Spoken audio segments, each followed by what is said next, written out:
E-Freelancing.com এর পক্ষ থেকে আজকে আমরা দেখব কিভাবে আমরা এক্সেলে একটি পিকচার ইনসার্ট করতে পারি। প্রথমে আমরা এক্সেল ওপেন করব।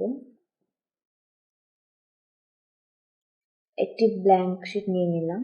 আমরা উপরে দেখব অনেকগুলো option, file, home, insert, page layout. আমরা ইনসার্ট অপশনে ক্লিক করব। তারপরে দেখব এখানে অনেকগুলো অপশন আছে এবং এই অপশনের নিচে দেখব পিকচার্স, শেপ, অনেকগুলো অপশন। সো পিকচার্স আমরা ক্লিক করব। ক্লিক করার পর আমরা যদি পিকচারটি ডিভাইস থেকে ইনসার্ট করতে চাই তাহলে ডিভাইসে ক্লিক করব, আর যদি অনলাইন থেকে নিতে চাই তাহলে অনলাইনে ক্লিক করব। তো আমরা এখন পিকচারটি ডিভাইস থেকে নেব, এই জন্য ডিভাইস অপশনে ক্লিক করব। ক্লিক করার পর আমরা যেই ছবিটি ইনসার্ট করতে চাচ্ছি সেই ছবিটি আমরা ক্লিক করব। ক্লিক করে এই নিচে দেখব ইনসার্ট নামে একটা অপশন, এই ইনসার্টে আমরা ক্লিক করব। ক্লিক করলে দেখব আমাদের সামনে এই ছবিটি চলে আসবে।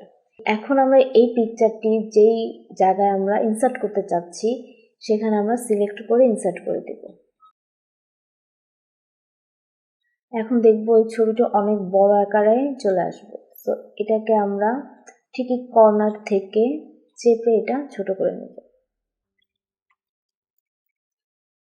ঠিক এই কর্নার থেকে চেপে নিচে দিলেই ছবিটি অনেক ছোট আকারে চলে আসলো। এখন যদি পিকচারটা যদি আমরা ঠিক উপরে এই জায়গায় সিলেক্ট করতে চাই তাহলে জাস্ট এখানে রেখে দিলেই আমাদের এই পিকচারটি এখানে ইনসার্ট হয়ে গেল।